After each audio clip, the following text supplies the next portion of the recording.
Together here in Iowa and all across this country, we will defeat the most dangerous president in the history of this country. We've had enough of an America where the government works better and better and better for a thinner and thinner slice at the top. We choose truth over lies. We choose unity over division. We choose that we, in fact, are going to stand for what we always have. Because if we do, we can take it all back tomorrow. And we must. The Democratic presidential candidates working the crowds crisscrossing the state of Iowa over the last week at diners, bus tours, and the Iowa State Fair. For more on how the Democratic field should run against the Trump economy, let's welcome Andy Green, Center for American Progress Action Fund's Economic Policy Managing Director, and Heritage Foundation Research Fellow Joel Griffith. Andy and Joel, thanks to both of you for joining us. Andy, I'll start with you. What did you hear in Iowa? Did you hear any messages refined on the economic front that should give the markets any more direction about where the field stands? I think it's fairly clear that this economy is not working for working families. You know, the Trump administration gave a massive tax cut to those at the very top, locked in corporate tax rates that go on forever.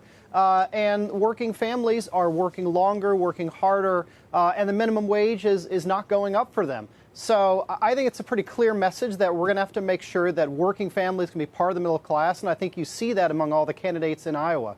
Yeah, but Joel, if you looked at Senator Kamala Harris's speech on the Des Moines Register soapbox, for instance, she led with a middle-class tax cut and got little to no applause. So does that tell you that the Democratic field is farther to the left than maybe some of the candidates who want to brand themselves as centrists might believe? Not just farther to the left, but detached from reality. The comments that I hear from those candidates that you mentioned, and also the comments I just heard from Mr. Green from CAP, that's not reality. The average American family saw a $2,800 tax cut. Those are not just tax cuts for the wealthy or for businesses. And the tax cuts for businesses, that has sparked a boom in investment and a boom in productivity growth. And although Mr. Green says that those at the bottom are not earning more, the facts do not show that. The facts show that those at the very bottom have actually seen a year-over-year increase in pay by more than 6%. That is dwarfing inflation. What we have now is a record-long stretch of jobs growth, a record-long stretch of economic growth, and the way to continue that is not to impose the enormous tax hikes that the Democratic candidates are proposing. Joel, this expansion can be used as a political Rorschach test, right? I mean, if you're a Democrat, you can say the reason why we're in this record expansion is because of 8 years of President Obama, whereas if you're a Republican, you can say it's because of the Trump administration's policies of deregulation and lower corporate taxes that are actually doing the trick. So can't both parties use that effectively? Well, what we see with the Democratic candidates is they're not even admitting that we are in the midst of an economic boom. It's completely detached from reality. We can have a discussion about which policies are best, and I believe that historically the numbers show that lower regulations, more free trade, and tax reductions, that helps the economy. But they're not even admitting that we are in the midst of a record-long economic expansion. And I think the American public, when they look at their own retirement accounts, when they look at their own paychecks, and when they see the own increased standard of living that they've seen over the past 6 years, especially, they're going to call malarkey on a lot of these claims. Andy?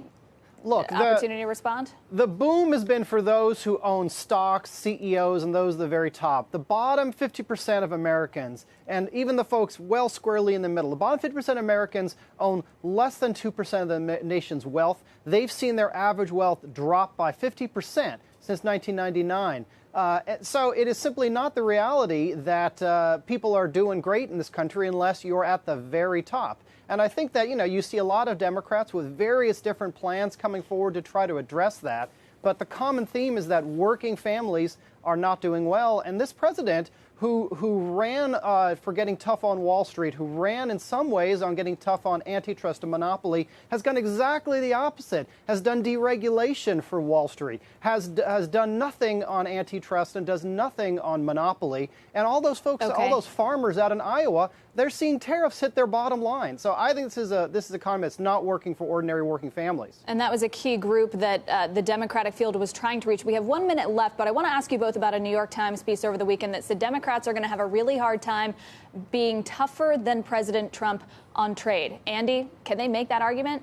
Absolutely, because President Trump is getting tough and slapping tariffs on working families in order to achieve negotiating goals that are the corporate profits, protecting the corporate profits at the very top. He's done nothing on labor rights, nothing on the environmental rights. Joel, final word? Well, I agree with Annie that we need more free trade. Tariffs are taxes, but American families overall are seeing thousands of dollars in benefit from the tax cuts, and we're seeing a boom in take-home pay.